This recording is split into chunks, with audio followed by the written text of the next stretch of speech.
A abrir nuestra Biblia. Será 2 Timoteo 3 y vamos a avanzar. Buen trabajo, Mariana.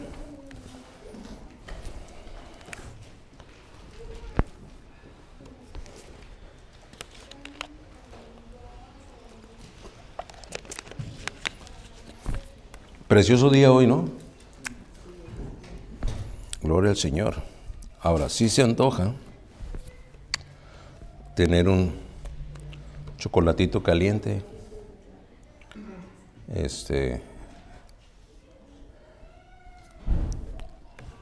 y poder poner el calefactor ahí en los pies, ponerse con música de fondo navideña y estar leyendo un buen libro hasta que el sueño nos gane, ¿verdad? Gloria al Señor por días como el de hoy. De acuerdo a lo que tienen ahí enfrente en la pantalla, vamos a leer los versículos del 6 al 9, 4 versículos en 2 Timoteo. Leeré yo, siga usted con su vista, y después le pediré que me acompañe a dar lectura a uno de estos versículos. Dice la palabra de Dios en 2 Timoteo, capítulo 3, versículo 6.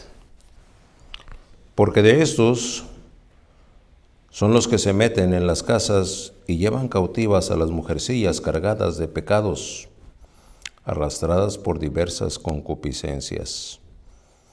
Estas siempre están aprendiendo y nunca pueden llegar al conocimiento de la verdad.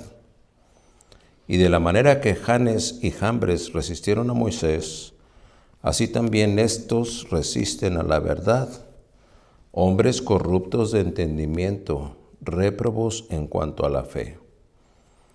Mas no irán más adelante, porque su insensatez será manifiesta a todos, como también lo fue la de aquellos. Esto es palabra de Dios. Que Dios tenga bien bendecir la lectura de su palabra. Y es el versículo 9 el que le voy a invitar a leer a una sola voz, todos participando.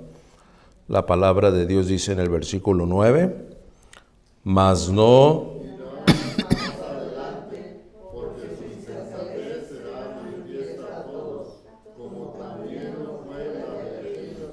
Ok, por ahí hay una o dos voces que se me quedan. ¿Será que las otras van muy rápido? No creo. Vamos a intentarlo a una sola voz, no haga coro, ¿ok? Es decir, no haga descanto en el coro, vaya con el coro completito. Todos a una voz repetimos, dice la palabra de Dios, mas no irán más adelante.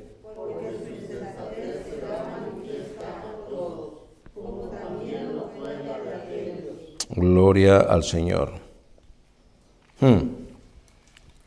Esta tarde Dios ha de concedernos la luz de su revelación a través de lo que Pablo escribió y describió a Timoteo en estos 4 versículos, 6 al 9. A partir del título de este mensaje podemos entender y saber la intención, pues el título es claro, su insensatez será manifiesta. Si tomásemos el concepto de insensatez tal y como aparece en la definición convencional, diríamos que trata lo que es contrario a la sensatez. ¿Y qué es sensatez?, preguntará alguno. Bueno, aquel que es sensato es aquel que es prudente. Aquel que es sensato es que en el ejercicio de la prudencia no dice lo que piensa, piensa lo que dice. Le pone un buen filtro ahí. Y si lo que va a decir no edifica, si lo que va a decir realmente no es para bien, mejor prudentemente se queda en silencio. Buen juicio. Alguien que en un momento dado enmarca cada concepto, cada situación que va a vivir, desde todas las partes involucradas en la situación. Porque muchas de las veces el buen juicio lo consideramos de acuerdo a lo que yo pienso, sin importarme lo que aquel piensa. Y ese juicio ya es un juicio viciado. Y sentido común, que muchas de las veces acaba siendo el menos común de los sentidos, pero es como el diccionario describe a aquella persona que es sensata, aquella que despliega prudencia, buen juicio y sentido común. Muchas de las veces la tendencia humana es aquella que nos mueve a ganar el argumento y comprobar que teníamos la razón. Y tengo que decirlo, muchas de esas veces es así, tenemos la razón. Pero una persona insensata es aquella que se preocupa más por tener la razón que por salvaguardar la integridad de aquel al que le hizo caer en el error. Sí, probé que estabas equivocado, pero no pienso que probar que estabas equivocado te envilizó, te aplastó. Y entonces, eso definitivamente me pone la etiqueta de insensato. Bueno, dice la palabra de Dios que la insensatez de aquellos será manifiesta. Por lo que veremos hoy, podremos afirmar que la insensatez no es posible fingirla. Aquel que es insensato, no es posible para él fingir que no lo es. No importa cuánto se intente, algunas veces, tal vez, antes, algunas otras veces después, la insensatez se va a hacer manifiesta. Siguiendo el sentido y la intensidad del texto, la insensatez acá será evidenciada, sí, pero como obstáculo infranqueable que impide e impedirá a aquel que la practica a poder ir más adelante. La insensatez como episodio esporádico en la vida del creyente no debería sorprender a nadie, pues somos a fin de cuentas pecadores redimidos, ¿cierto? Pero pecadores todavía. Redimidos por la sangre preciosa de Dios, sí, gloria al Señor, pero pecadores todavía. Pecadores justificados, sí, ya fuimos justificados pues por la fe, pero todavía somos pecadores. Entonces, si la insensatez aparece como episodio esporádico en usted o en mí, no debería sorprendernos, pero la insensatez como característica propia y definitoria en aquel o aquella, es una descripción acertada de quien no tiene ni teme a Dios. Un incrédulo o rebelde en toda la extensión de la palabra. Los 3 puntos del mensaje de hoy van a permitirnos la identificación articulado de lo que podríamos entender como insensatez, articulada de lo que podríamos entender como insensatez. Pero vamos a pedirle a Dios que sea Él el que nos lleve de la mano y nos ministre a este respecto en esta tarde. El título del mensaje, su insensatez será manifiesta. Estamos delante de tu palabra, Señor, y en breves segundos estaremos delante de la predicación de la misma.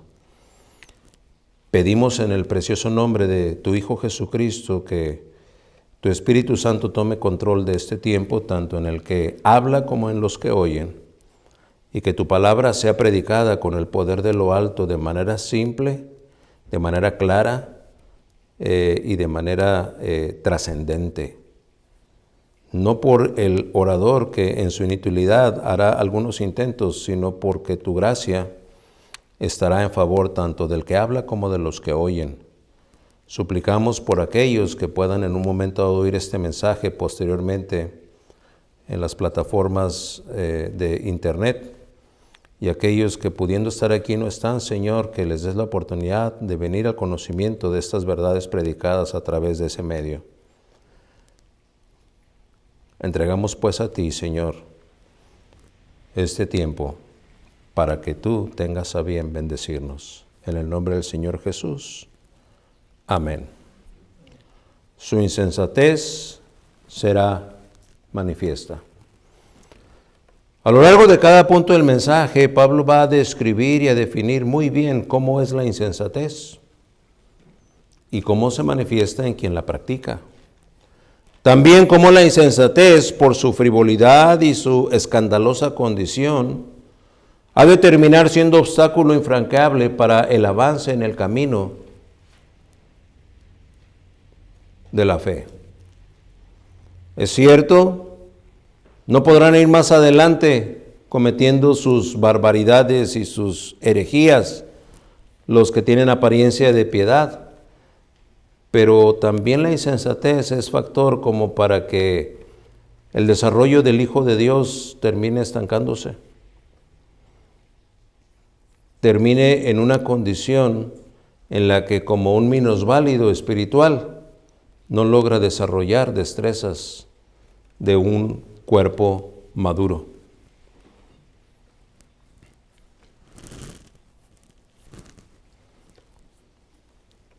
Aunque el insensato pocas veces es consciente de ese gran lastre que padece, siempre ese gran lastre, la insensatez, será un impedimento para ir más adelante.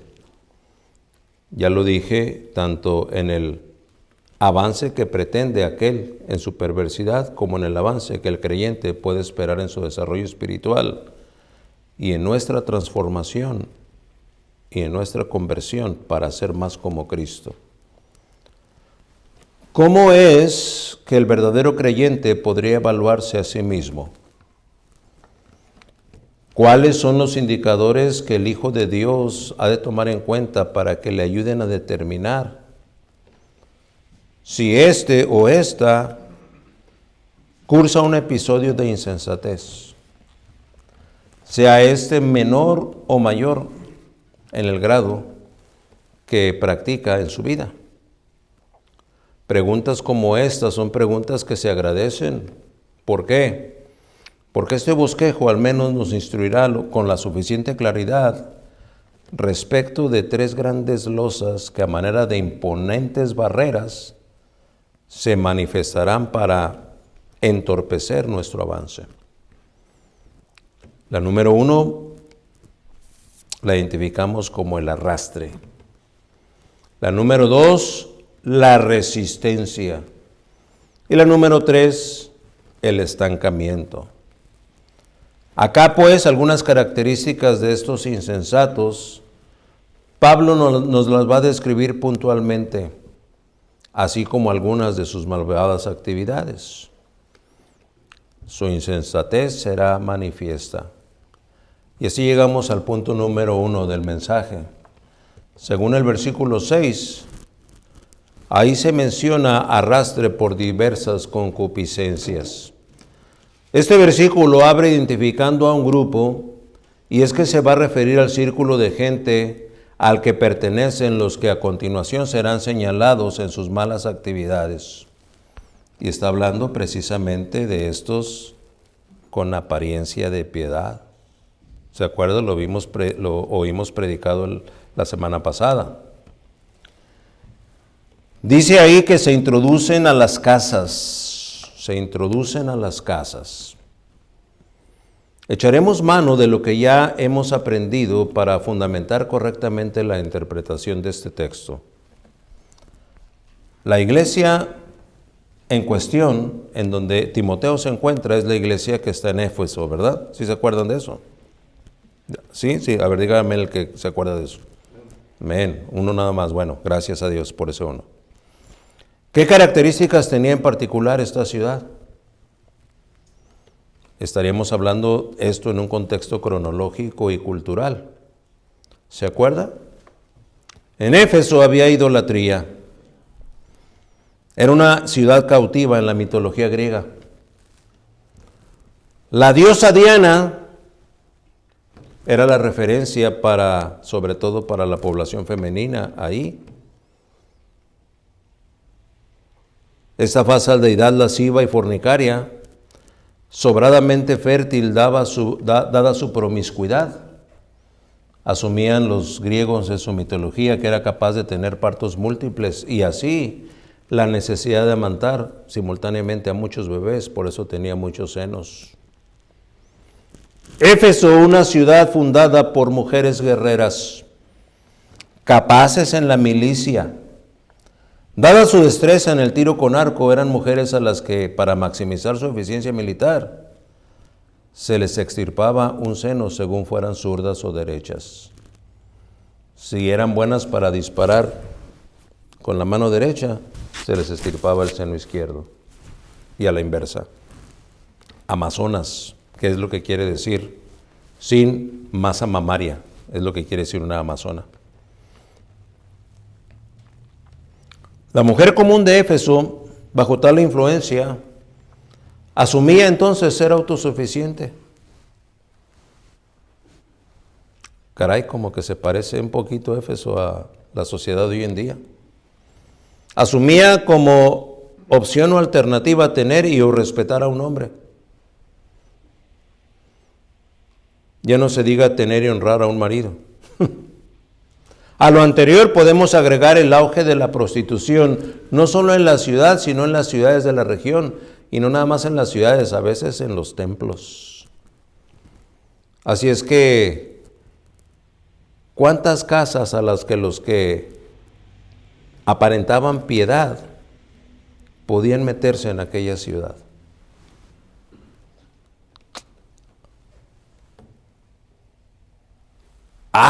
Ok, Pablo, diría Timoteo, ya te entendí. ¿Hasta qué? Pensaría Pablo. Y claro, estoy especulando. El engaño de Satanás en el Edén sigue vigente. Su más accesible blanco sigue siendo la mujer. Sigue siendo la ingenuidad de la mujer. Sigue siendo el sentimentalismo de la mujer. Sigue siendo lo influenciable que la mujer es. Sigue siendo lo crédula que la mujer es. Su diseño divino, pues, se presta. Su emocionalismo es también objeto de, y Satanás toma ventaja de todo eso. Su sentimentalismo, su temperamento y cuánto le afecta hormonalmente cada mes. Y tengo que decirlo, aún sus admirables capacidades y destrezas que acaban convirtiéndose muchas veces en las armas del enemigo, pues son esas capacidades las que la engañan, haciéndole creer, no que es igual al hombre, sino que muchas de las veces merece la superioridad para con él mismo. Habiendo explicado este contexto, el caldo de cultivo es ideal para corromper la preciosa creación de Dios y hacer de la mujer una versión deplorable, así descrita: las mujercillas cargadas de pecados. Mujeres solas, que si bien eran víctimas a veces de abusos, ciertamente a ellas no les representaba una situación adversa. Y esto las hacía presas fáciles para vivir solas, de manera que aquellos con apariencia de piedad entraran en sus casas para fomentar las diversas concupiscencias en las que ellas vivían. Esa versión deplorable, degradada, descrita así como las mujercillas, no nada más estaban cargadas de pecados, también estaban arrastradas por diversas concupiscencias. Según lo que nos dice el versículo, dice: siempre están aprendiendo y nunca pueden llegar al conocimiento de la verdad. Esa declaración está muy fuerte. En honor a la verdad me entretuve tratando de ver cuál era el sesgo de esta declaración y por qué su dureza. Siempre están aprendiendo, pero nunca pueden llegar al conocimiento de la verdad. Pablo está declarando una verdad que es severa. No dice que no aprenden, dice que no pueden llegar al conocimiento de la verdad.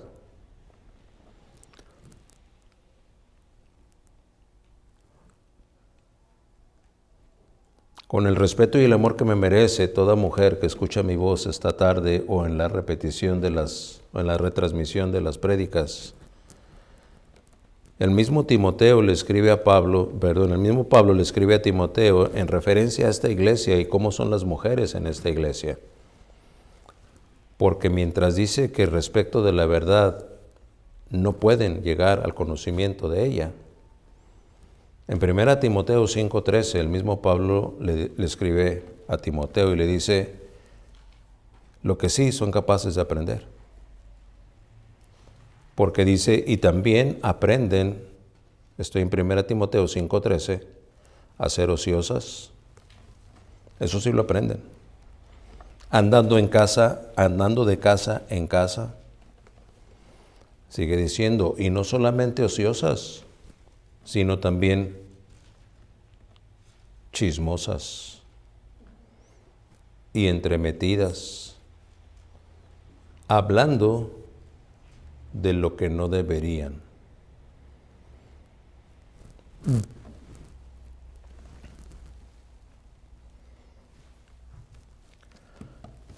Si quiere apedrearme a mí, hágalo, pero yo no tengo nada que ver con estas verdades. Por la gracia de Dios, las he podido extraer y las he podido articular para poderlas presentar en este punto del bosquejo. Indiscutiblemente, Pablo se sigue refiriendo a los que tienen apariencia de piedad, solo que acá los describe desde la insensatez. Son junto con las mujercillas ya descritas, los arrastrados por diversas concupiscencias. Y aquí pueden entrar aquellos que con apariencia de piedad hasta leen Biblia, hasta han memorizado, pero entran así a las casas y la piedad no les significa nada. Satanás entonces articula todas sus artimañas para poder mover y conmover e impresionar a aquellas mujercillas que oyen lo que los que tienen apariencia de piedad dicen, y como lo dicen muy articuladamente, se impresionan. Y entonces compran la mentira y se entregan en inmoralidad. Supuestamente temen a Dios, pero empiezan a vivir en unión libre. ¿En dónde está el temor de Dios a ese respecto? Empiezan a practicar adulterio o fornicación. ¿Y quién se inmuta? Apariencia de piedad. Es que se puede ser más insensato. Quería haber parado ahí, pero no pude parar ahí. Hay una verdad que no debe ser pasada por alto. Y cuando leía lo que uno de los teólogos que consulto en sus comentarios dijo, me tuve que limpiar los ojos y volver a leer, y volver a repasar, y volver a verificar citas bíblicas. Y lo hice otra vez. Y le soy sincero, me estaba doliendo lo que estaba siendo revelado. Porque siempre que pienso en una mujer, pienso en mamá, pienso en la esposa mía o en la hija mía. Entonces hice a un lado ese comentario y jalé otro. Dije, no, este otro tiene que aclarar mejor lo drástico que es este. Y para sorpresa mía fue más severo.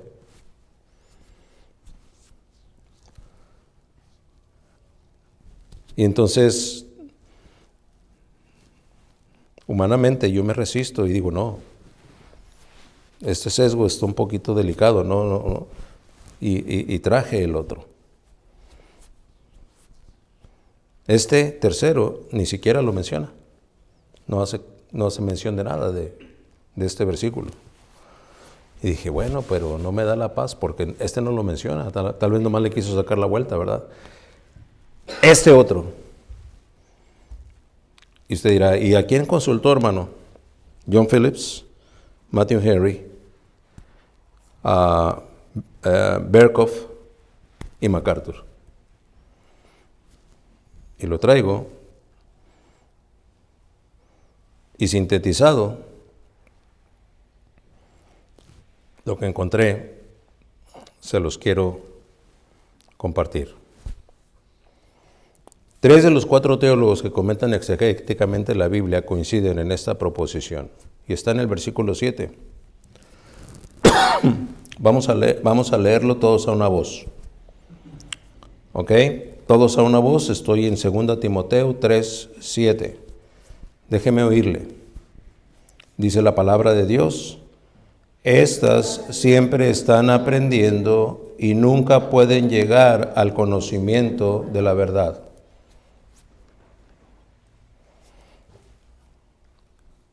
Están aprendiendo y nunca pueden llegar al conocimiento de la verdad. No pueden llegar al conocimiento de la verdad. Lo que a una mujer seduce, esto es el sumario de estos 3 comentarios. Lo que a una mujer seduce no es el genuino deseo de aprender, aunque ella crea que sí, sino la curiosidad por los sensacionales y novedosos conocimientos que con labia refinada, los que tienen apariencia de piedad, los que tienen buena labia, propinan para seducirlas.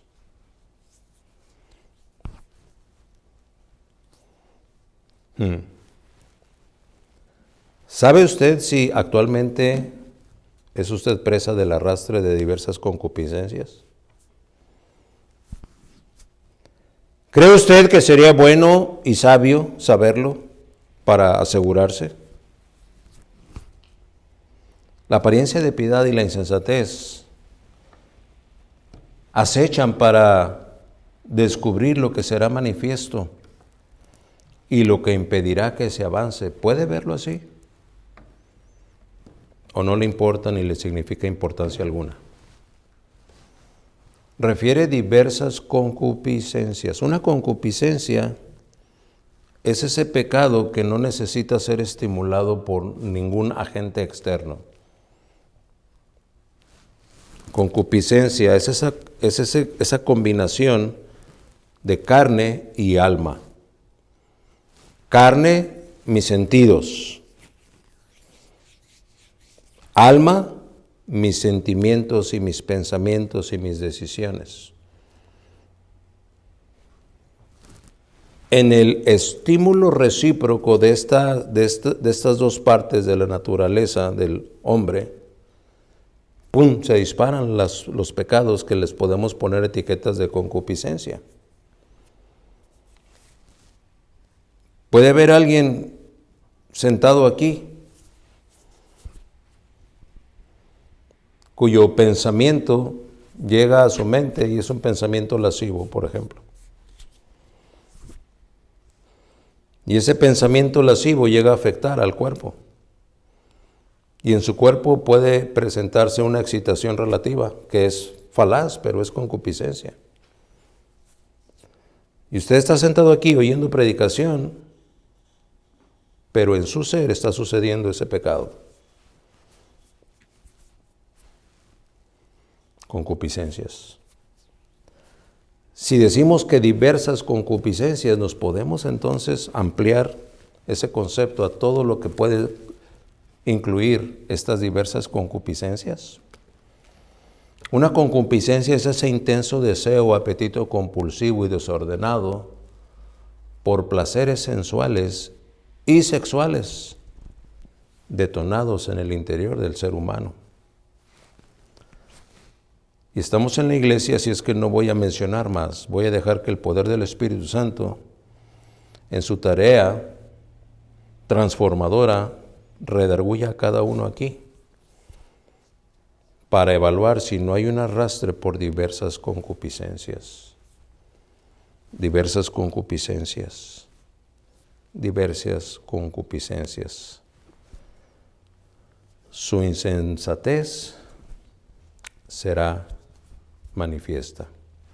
Punto número 2. De acuerdo a lo que encontramos en el versículo 8, dice que resisten por corruptos y réprobos.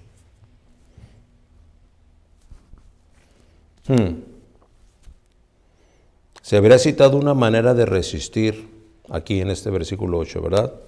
A la letra dice, y de la manera que Janes y Jambres resistieron a Moisés, así también esos resisten a la verdad, hombres corruptos de entendimiento, réprobos en cuanto a la fe. ¿Sabe cuál es el motivo por los que al oír el Evangelio resisten? La palabra de Dios nos lo está diciendo, ¿verdad? Son réprobos, son corruptos de entendimiento. Un entendimiento corrompido. La palabra de Dios nos da el testimonio de que hubo unos Janes y Jambres que resistieron a Moisés, resistieron.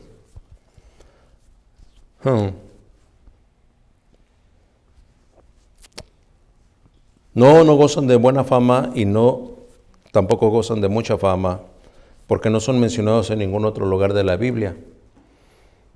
Janes y Jambres eran, según la tradición judía, dos cabecillas de los magos de Faraón, que se opusieron a Moisés cuando éste, de parte de Dios, urgió a Faraón para que los dejase salir, para que dejase salir al pueblo de Israel. Janes y Jambres, estos magos, imitaron ciertos milagros de Moisés, con lo que contribuyeron al endurecimiento del corazón de Faraón. Y mientras estaba Aarón y Moisés delante de Faraón y procuraban manifestar el poder de Dios, llegan este par de magos de pacotilla y logran imitar algunos de los milagros. Vamos a echarnos una breve asomada ahí a Éxodo 5.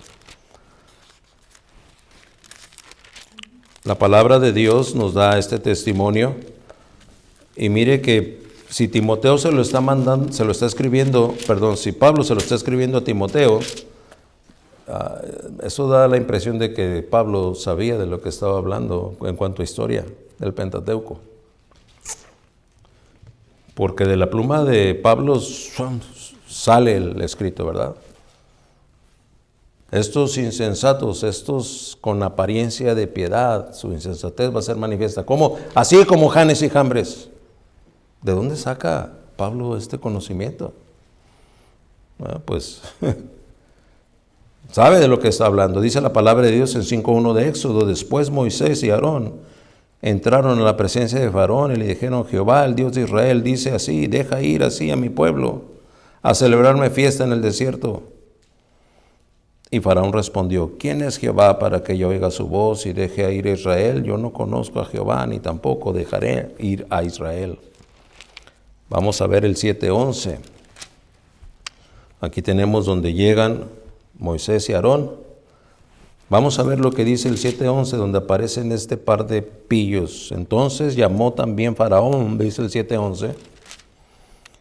Sabios y hechiceros se hicieron también lo mismo los hechiceros de Egipto con sus encantamientos. 22. Y los hechiceros de Egipto hicieron lo mismo con sus encantamientos, y el corazón de Faraón se endureció y no los escuchó como Jehová lo había hecho. 8:7, perdón. Amén. 8 y 7 dice la palabra de Dios. 8:7 dice: y los hechiceros hicieron lo mismo con sus encantamientos, se hicieron venir ranas sobre la tierra de Egipto. Y son nada más breves testimonios de que ante las manifestaciones del poder de Dios había una resistencia de estos Janes y Jambres, magos de Faraón en Egipto. Argumentos terrenales. Qué preciosa aplicación da Pablo en su enseñanza. Hubo un tal Janes y Jambres que, déjame decirte, se resistieron a Moisés. Estos que tienen apariencia de piedad, su necesidad será manifiesta porque se van a resistir a la verdad. Van a presentar resistencia. La información que encontré me dejó boquiabierto. Luego, estos Janes y Jambres, dice la historia, por dos eminentes historiadores, teólogos, judíos, acabaron fingiendo ser judíos prosélitos, es decir, sin ser judíos de sangre, se convirtieron al judaísmo. Eso es un judaísmo prosélito.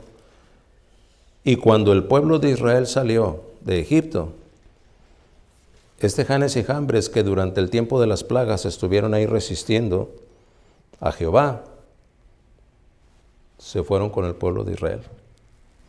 Salieron con ellos, salieron en bola. Ya el faraón los había dejado salir. ¿Se puede usted imaginar a Janes y Jambres? Oye, ¿cómo ves? Pues sí, parece que ese Dios sí es poderoso. Pues ¿cómo ves? ¿Nos quedamos o nos vamos? Pues vámonos, y ahí van con el pueblo, ¿verdad? Como judíos prosélitos, los del pueblo de Israel no se dieron cuenta, así que salieron con los israelitas de Egipto.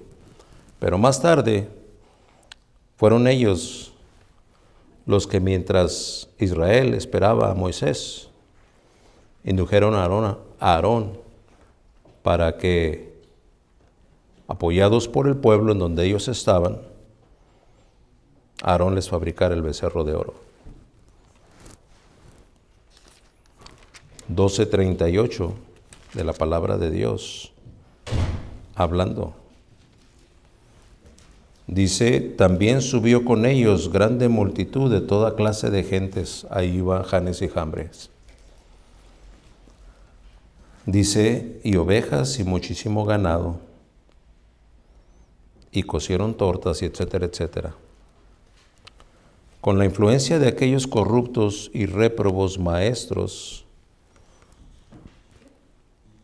eran un símil de los que había en Éfeso. Estos maestros fueron los que acabaron haciendo una falsa profesión de la fe cristiana. Y ahora así resistían a la verdad del Evangelio de Cristo, predicado por Pablo. Como Janes y Jambres resistieron a Moisés, resisten, mismo verbo que Pablo usa y que encontramos allá en Efesios 6:13, donde dice, por tanto, tomad toda la armadura de Dios para poder resistir el día malo. Es decir, es una resistencia férrea, una dureza de cerviz. Resisten a la verdad. La verdad de Dios se presenta delante de aquel y aquel resiste, se vuelve resistente.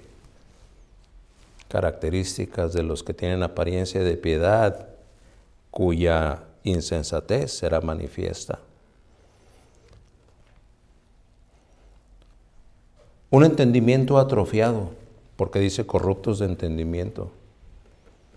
Su oposición al poder de la verdad no radica en poder alguno que ellos tengan, sino que su entendimiento corrupto los discapacita.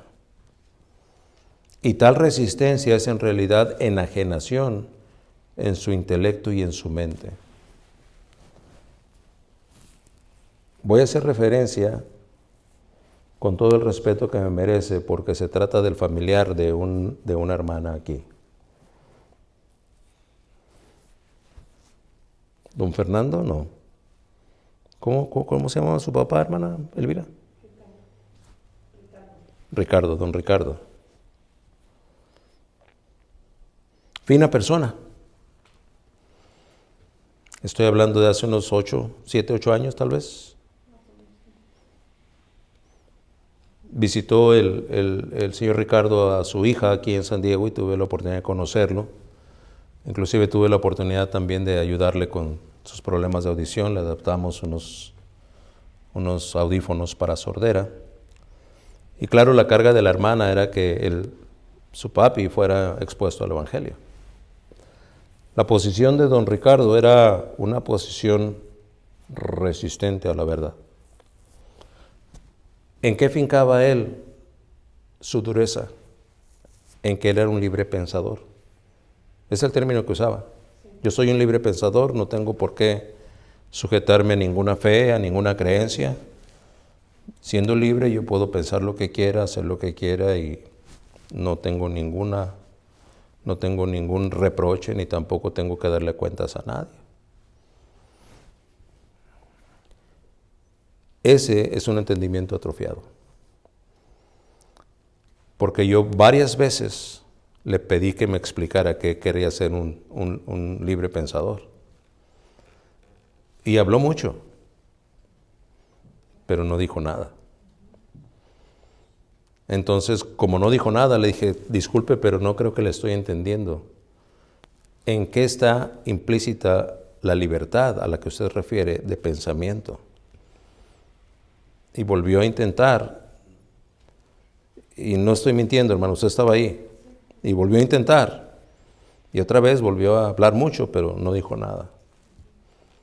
Un entendimiento atrofiado, es una resistencia en un entendimiento nulo. Es como proceden los que desconocen la verdad. Y aunque lo intenté por tercera vez, ya la tercera vez ya parece que sus argumentos ya los había agotado y no, su respuesta ya no fue tan sobrada como las veces previas.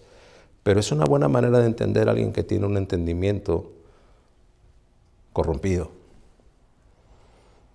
Entonces, después de que oí sus intentos, le dije, bueno, mire, tal vez lo que usted debería considerar, y eso es algo que está ahí como una verdad absoluta.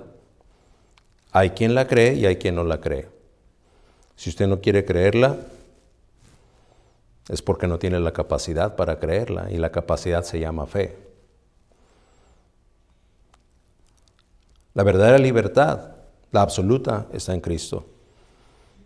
¿Por qué? Porque la palabra de Dios nos dice que es verdad, que la verdad, conoceréis la verdad y la verdad os hará libres. ¿Quién es la verdad? Jesucristo dijo de sí mismo, yo soy el camino, la verdad y la vida. Nadie viene al Padre si no es por mí. No quiero contradecirlo, pero lo que usted me ha descrito es una libertad engañosa, porque lo que usted está padeciendo es una esclavitud en el error. Usted no está libre, usted no está pensando libremente. Y no obstante el argumento, dice, bueno, pues tal vez tenga razón, pero yo voy a seguir siendo, ¿nota usted? Corruptos de entendimiento. En eso está fincada su resistencia.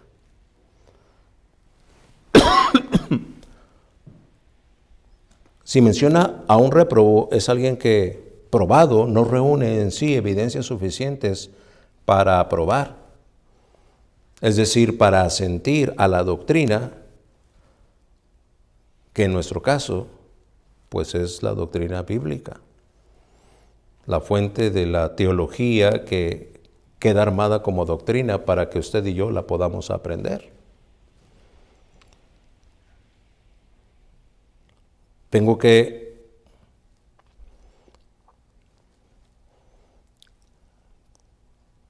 atender esto que como pastor Dios puso en mi corazón. Aún como hijos de Dios, a veces somos resistentes a la verdad.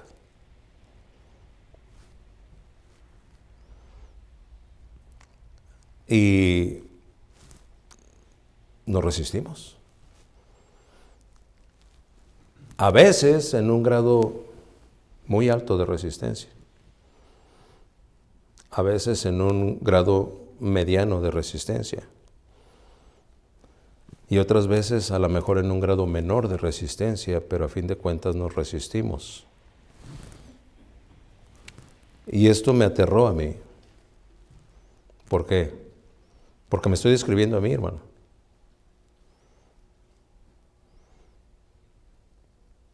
¿A qué podríamos atribuir usted y yo esta resistencia? ¿No será que hay un entendimiento corrupto?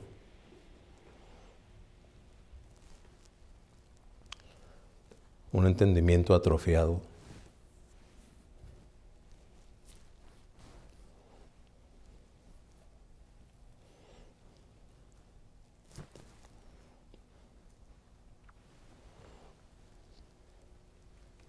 Pues la resistencia es por eso. Por corruptos y por réprobos. Mi oración es porque un mensaje como este nos deje liberar la resistencia que le hemos presentado a Dios. Y que mi entendimiento sea cautivado por el poder del Espíritu Santo. Y no sea más lo que yo pienso, sino lo que Dios piensa. No sea más lo que yo siento, sino lo que Dios siente. Y no voy a decidir de acuerdo a lo que yo quiero decidir, sino lo que Dios ya decidió. Y lo decidió desde antes de la fundación del mundo, en favor de cada uno de los que somos de Él. Mientras lo que yo decido se alinea más con lo que Él ya decidió, estaremos hablando de plenitud de vida, de una bienaventuranza incuestionable. Su insensatez será manifiesta. Punto número 3. Estamos en el versículo 9. No irán más adelante. La palabra de Dios, tal cual, emite lo que aquí leemos, mas no irán más adelante porque su insensatez será manifiesta a todos, como también lo fue la de aquellos. ¿Y sabe a qué aquellos se está refiriendo? A Janes y Jambres. Pues los acaba de citar en el versículo 8. No irán más adelante. De entrada, esta expresión es un juicio anunciado. No es nada más un anuncio, es un juicio anunciado. Indiscutiblemente se hace de manera determinante para truncar de raíz una intención o una aspiración que aquellos tienen. A los que tienen apariencia de piedad, van a sucederle indiscutiblemente e incuestionablemente, cuando menos, 2 reveses irreparables. El primero es que su insensatez será manifiesta, y el segundo es que no irán más adelante. No van a progresar, pues. Serán parados en seco. Intentarán y procurarán por un lado, por el otro, por arriba, por abajo. Denominacionalmente intentarán con promociones, con invitaciones, con tacos, con hot dogs, con pizzas. No. El avanzar en su extravío y en su maldad no será opción. No será opción. No será opción. Cuando el versículo 9 dice en su parte final,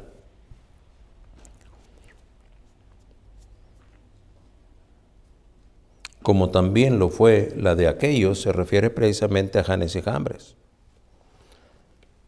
Tanto la insensatez como el no poder ir más adelante no va a ser posible.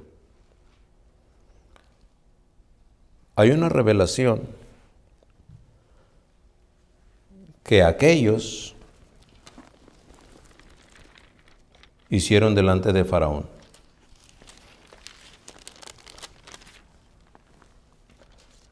Déjeme compartírsela. Si quiere leerla conmigo, vaya a Éxodo 7.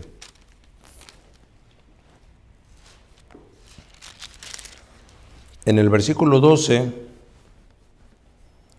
dice la palabra de Dios en Éxodo 7, pues echó cada uno su vara, las cuales se volvieron culebras.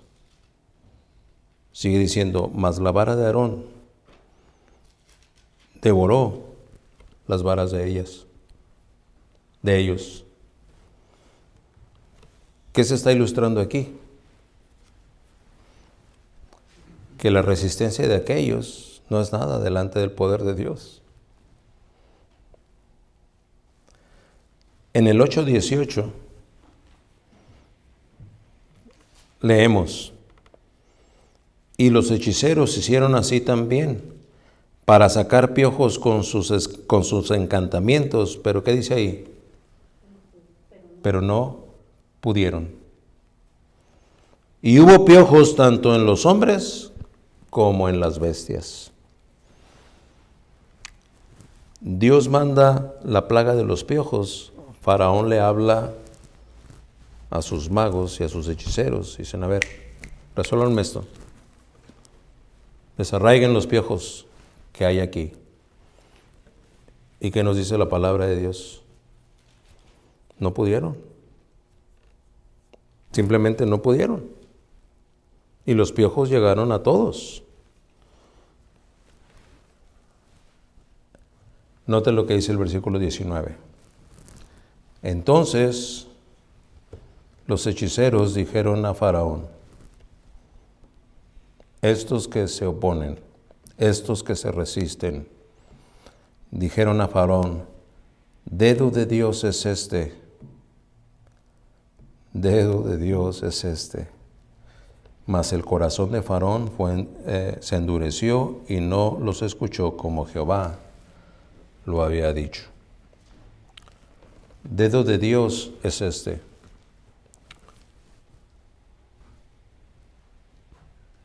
Somos los que con apariencia de piedad y con insensatez manifiesta intentamos, pero no podemos. ¿Sabes por qué, Faraón? Porque esto es obra de Dios.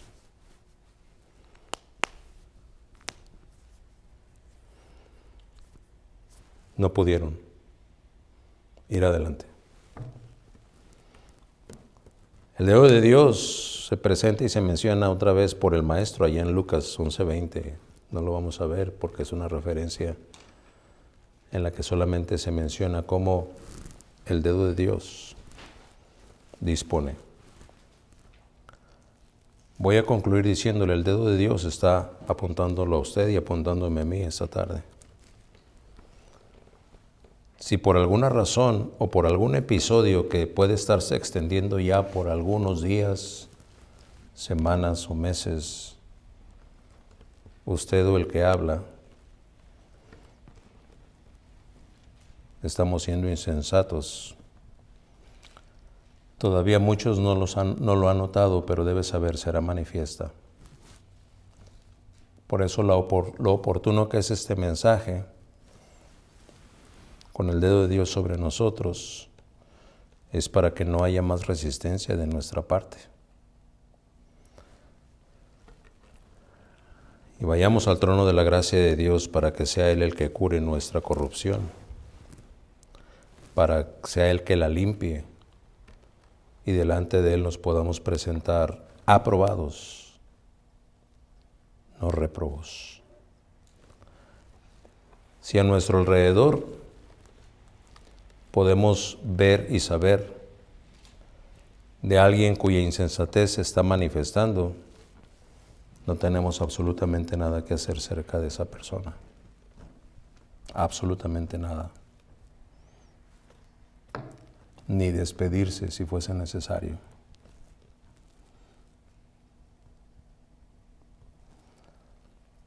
Cuando Pablo instruye a Timoteo de esta manera, es precisamente para dejar en claro que el ministerio del que es verdadero